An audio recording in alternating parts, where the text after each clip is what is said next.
I'm here with TTRPG Talks, where we sit down and discuss the games we love.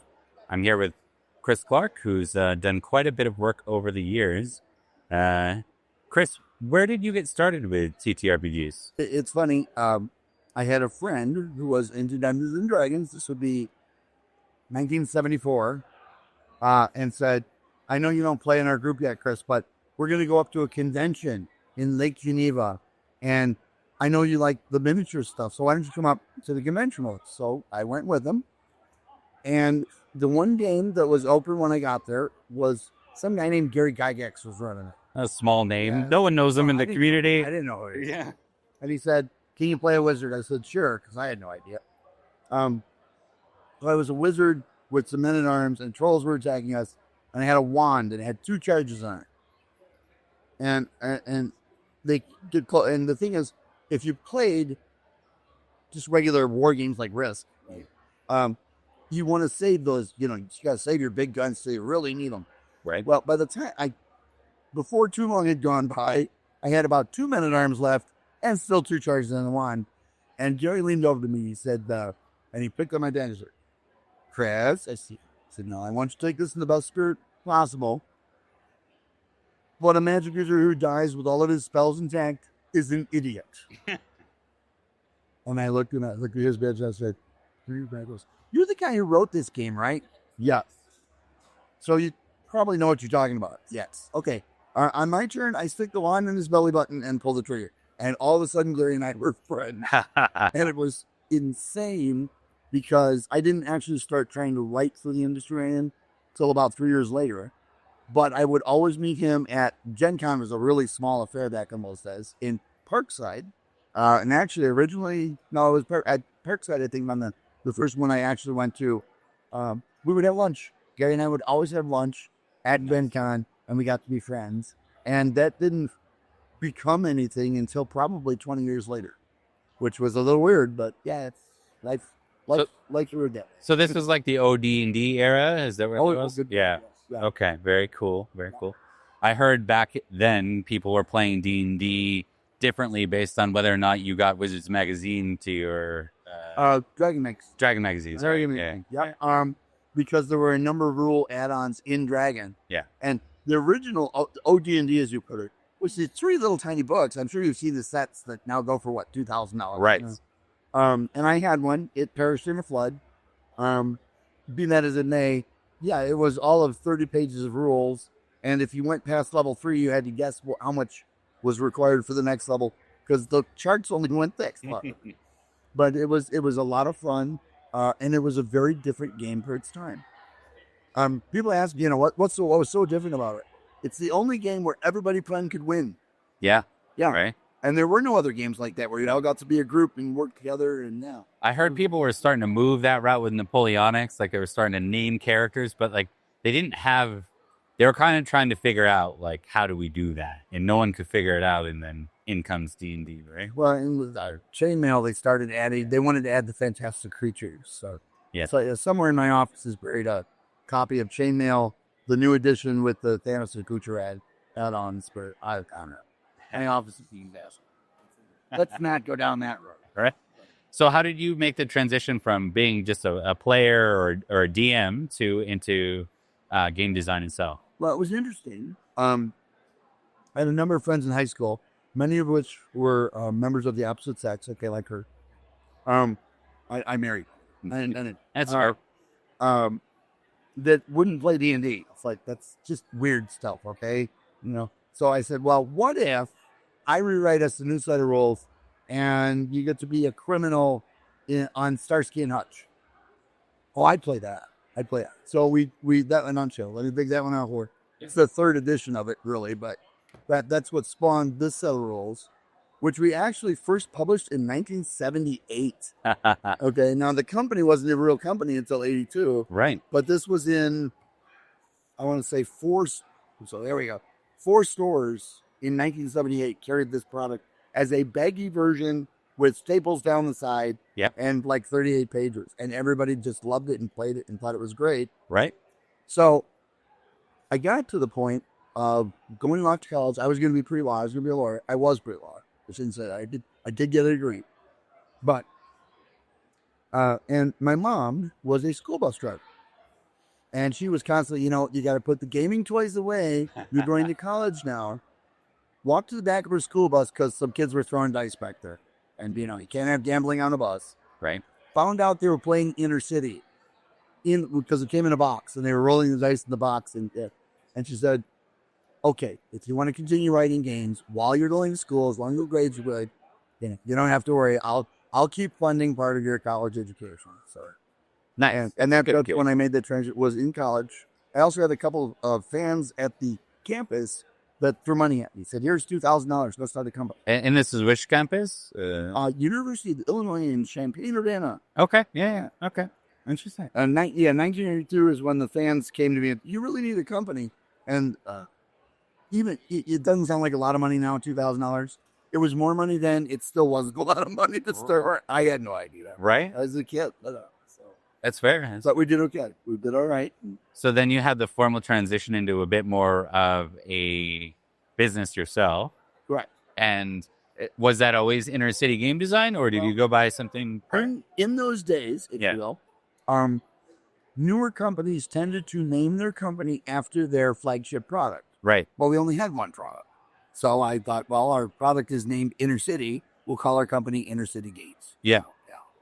Very cool. Although later, if you had 4 names, because it's Inner City Games Designs, they really hated you because all of the point of purchase sales guys use 3-letter codes. And what are your 3 letters going to be if you have 4? That's really interesting. So what was your first published product under, like formally under? It was a box version of Inner City. There are some still available. You can find them on eBay. They're going for like couple $100. Yeah. After which we just started publishing all sorts of weird games. Not the Inner City system. We published 3 or 4 little supplements for over the next 2 years, and then we did something called the generic game because at that time, generic aisles in food stores were a big deal. Yeah, salt, sugar, game. I thought that would be awesome. Right. And yeah, it sold okay. We burned through the 1,100 copies we had to order from China. And and then went, wow, our profit margins aren't great on this. We made some money, but oh my goodness, there's got to be a better way to do it. Right. So, when the late 80s rolled around, we needed a cash flow. So I thought, well, I have a rather strange sense of humor. I thought, what would grab the attention of a gamer more than stuffed toys engaged in ultra-violence? And so the original game we did for that was a little micro game, one of these things, called Puppy Pounders. And Puppy Pounders was actually the original Fuzzy Heroes. Puppy Pounders. I feel like I've heard that, by the way. Those actually even go for like $200 or $300, and it's a stupid little 24-page fold-over staple world. Right. It sold so many copies. We sold, I want to say, 1,200 copies. If that's where we could print them, we were selling it. And I had the then writer of the miniatures columns in Dragon Magazine, Robert Bigelow. Okay. Came to me and said, don't be dumb. Turn this into a real product, not something you're running off of a copy machine and stapling covers. And that's where Fuzzy Heroes came. So the end of the 80s, beginning of the 90s was all Fuzzy Heroes product. And we call them, I'm sorry, go ahead. What were your game design influences, or what were inspirations in design or philosophies in design when you were making those first couple of games? In the early days, I played a lot of Steve Jackson stuff. Okay. So, but hence the micro games. No, Chilikivy, Ogre.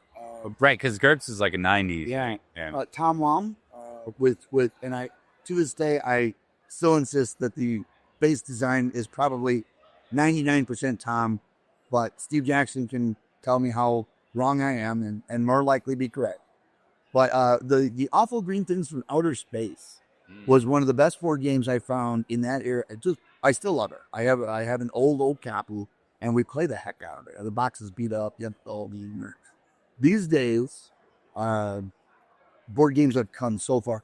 There's a number of them that I'm pretty much a big. Right. But be that as it may, back then there were few and far between. So. Yeah, it's definitely a mass production of them now that wasn't there back then. Well, so Yeah, Steve Jackson, definitely. Gary, of course, because we would still talk at Gen Con for lunch every year. And believe it or not, some fantasy writers like Brandon Feist. Yeah. I'm trying to think who the Xanth guy, and he deserves to be known.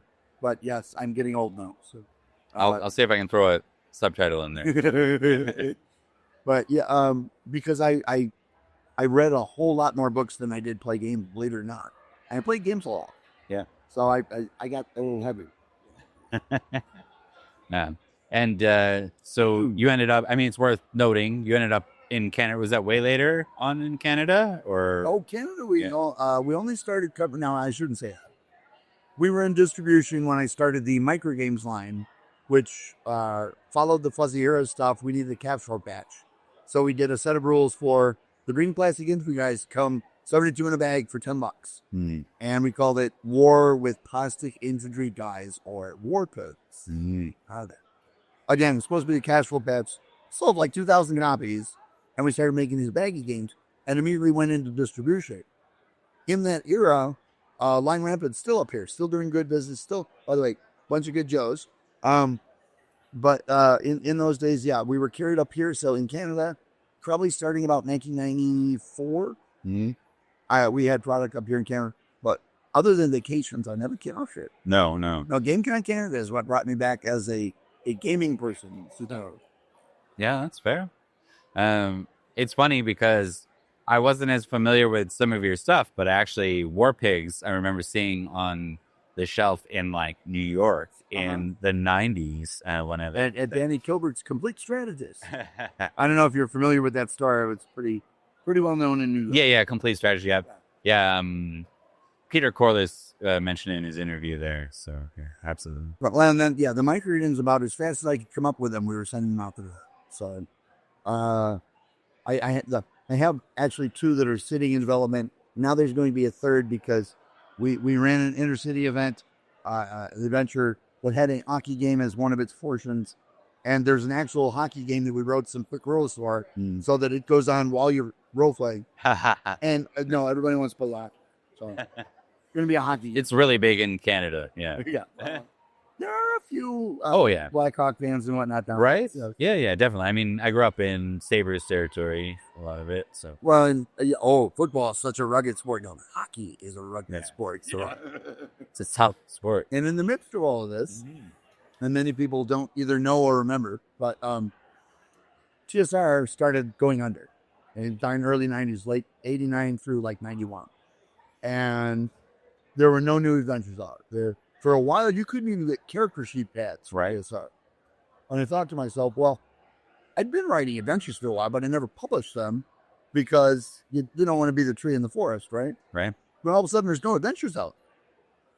Well, nobody knows me for writing adventures. They know me for things like War Pigs and Fuzzy Heroes. Right. Who do I know that would be a name that could actually get me some attention? Maybe people like, I'll call my friend Gary, see what he's up to. Gary, do you want to write some adventures with me? Oh, that Gary guy you mentioned earlier that Gary no Gygax. no one knows. Yeah. Yeah. And he's like, well, things aren't real good at TSR right now. You know, they booted me out with that Black Sunday thing in 1990, which, by the way, they did. Another long story, and it's very painful to go over. Yeah. So, sure, can you pay me cash? I said, of course I can, but what do you need? And we came to a deal, and he wrote this one with me, A Challenge of Arms. And believe it or not, because we thought it would do better, and that's another long story I don't want to get too much in depth on, dealing with the fact that Alliance loved me, Armory hated me, Armory bought Alliance, and canceled about 3/4 of this order. So we still have about 700 of the original 5,000 of printing. And they look like this. And it went over well. He was happy. He got some notoriety, got some back to notoriety out of it. I, of course, got huge notoriety out of it. And he said, well, let's do another one. So we did Ritual of the Golden Eyes, which I actually sold out of. And it went over about as well. And a week later, he called me on the phone. He said, Chris, I can't get backers to help me launch my next role-play system, do Legendary Adventure, which is this one. So he said, would you, he said, I know you're smart about how not to lose money. I don't know if you know how to make money, but I know you know how to lose it. You want to go into business with me and we'll do Legendary Bunch? Sure, why not? So I ran the books for him. We launched the entirety of the teeny little logo back in those days, Hecker Forge Productions. He was Hecka, I was Fair. For $7,000, which, talk about the $2,000 dating to now it's $990 and we're launching with only 7. And we put out 17 titles before the cash flow got a little bit too red and that locking out. Right. And how was the response to that game? I mean, with Gary's name on it and stuff. Because it was when they were doing the 3rd edition release. It got overshadowed. Yeah. And on some level, I will say this loud and proud. I yelled at Gary about it. He and I would have fights. That he spent more time pushing 3rd edition than he did pushing his own system. Gotcha. Which annoyed me a little. It doesn't mean it did well. It paid its own bills for quite a while. But it was it. And Gary was a writing machine. Oh my goodness. That guy would put out a source book of this thickness. That'd take maybe 3 weeks, right? At start to finish. Yeah. Chris, did you get to the 2.3 million words I just sent on that last time? No, not yet, Gary. I'll working on it. Yeah. And so I looked around and said, we need somebody with a little greater reach than I have. And found the Troll Lord Games, who at that time, I'm going to say they had not yet even put out Castles and Crusades. So they were a fledgling company, but they had really good distribution and a lot of people working for them. That's super important, though. From what I've heard from, especially in that era, you didn't have a Kickstarter, you didn't have modern means. It might go back there now with everything currently happening, but yeah. It was always a risk. And so we zeroed out Hecker and I actually helped transition everything over to the Troll Lords. So if you're looking at Troll Lord product that deals with Legendary Adventure, you'll see my name on a lot of it. Because I just gave them the stuff that hadn't been published yet and said, here, get this going and launch it. And please keep Gary happy because he's done me a big favor.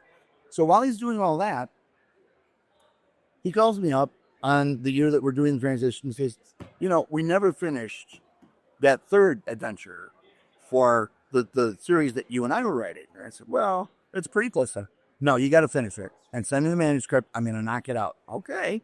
So we cut a new contract for the 3rd one, which is Castle Wolfmoon, it's end year in it.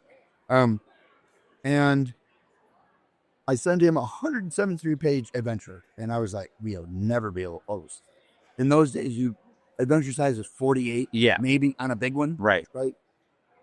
He sent it back 10 days later at 311 pages. I was like, okay, hard drive. And it sat there from 2000 and I want to say actually that must have been 2004, 2003, but sat there since that time until Ken, who was sitting here earlier when you walked up, was watching me go through my hard drive so that the directory did not become so full that it caused my machine to lock up. Right. And said, what's this Castle Wolfmoon -GG? Oh, that's Gary's version of Castle Wolfmoon that he wrote, sent back to once. You have unpublished Gary Gygax material on your computer. Well, yeah, I wrote some of it. No, shut up. It's unpublished. All right. Okay. Sit there. Don't move. I'm going to get on the phone. I will be back. And that's when we decided to try. And I don't know if you know the whole story with the Castle Wolfmoon Kickstarter. I don't. It was supposed to launch last year at this con. Mm-hmm. His middle son, Luke, put a post out that told everybody that he didn't think his dad worked out. We're getting that worked out. Okay. But probably Castle Wolfmoon will see the Kickstarter this year. Very cool. Because I don't want to put out a 300-page adventure module.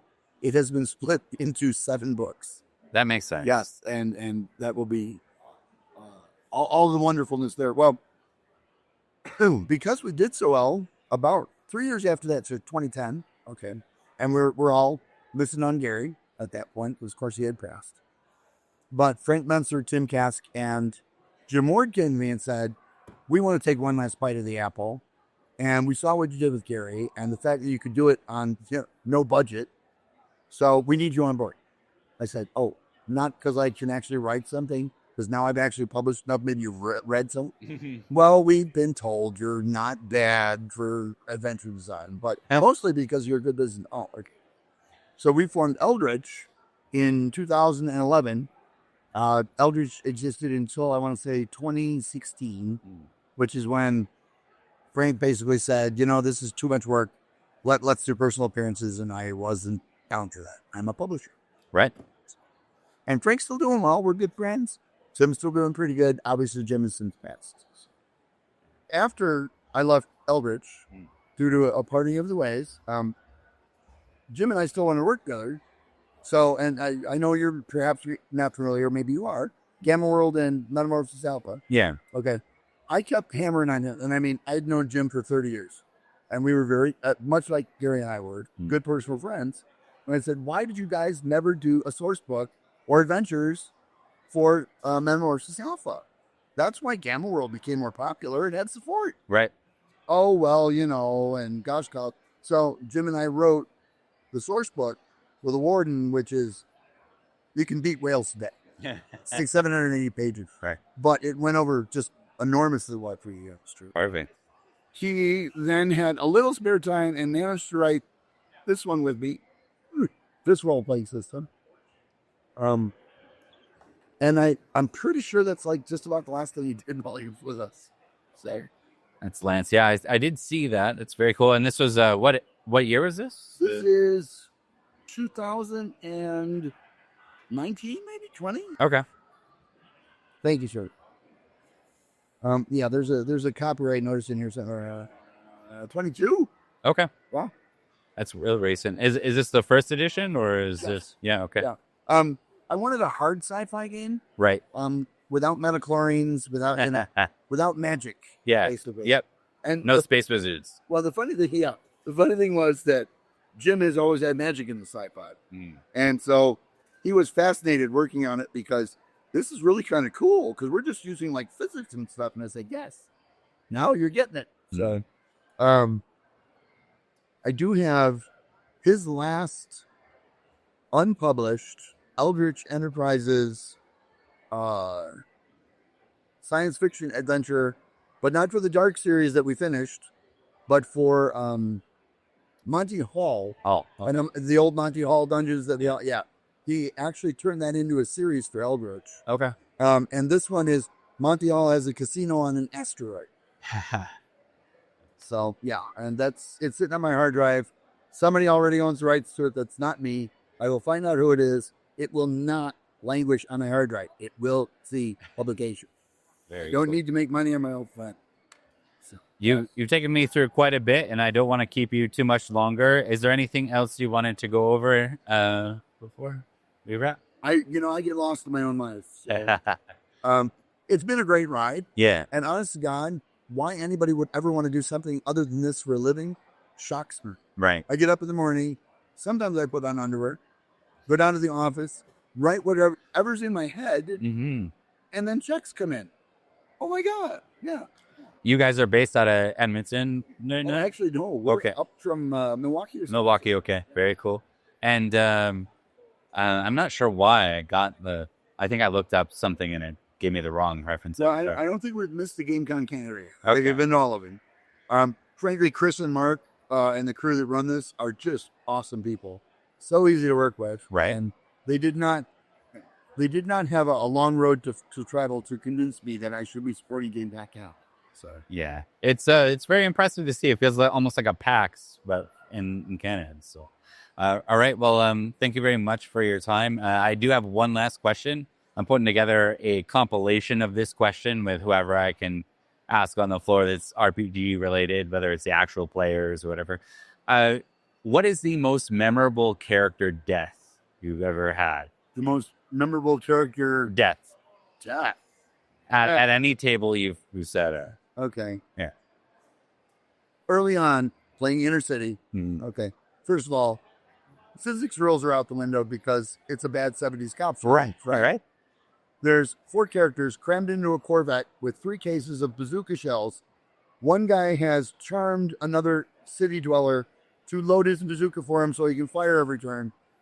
They're fleeing from the police, hit the off-ramp going the wrong way to the expressway, which would lead to the state line. And of course, in all the old movies, cross state line, you're safe. You're safe, yeah. And they get front-ended by a semi doing 70 the other way. So 180-mile-an-hour collision with 2 cases of bazooka shell. Yeah. They couldn't identify the Corvette, let alone... That was the whole team. Oh, yeah. Yeah, fireworks. And TPK, and I'm not talking about Tim Cass. No. Yeah.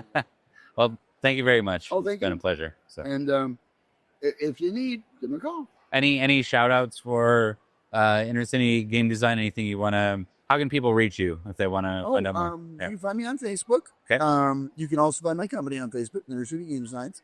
We do a lot of free gaming online. Okay. And all of the time, those games will be posted always on our Facebook page online. We also have 2 Discord servers. One's just IC and one's ICR. And a Roll20 site where we have that whole game actually programmed in so you don't have to look at anything else. Oh, very cool. Yeah. Very cool. Yeah, I use Roll20 for some of my actual play stuff. And on the web, we're just innercitygamescience.com. Yeah. Well, thank you very much. Would you like the giveaway for your 50th viewer or caller or something? Oh, that would be one? Yeah. I mean, so, Lance? Why would I not help you? Yeah. Thank you very much. Make sure it's not a collector. It's not, I don't think. It would say collector up here, so you're good. Good. Yeah. Thank you.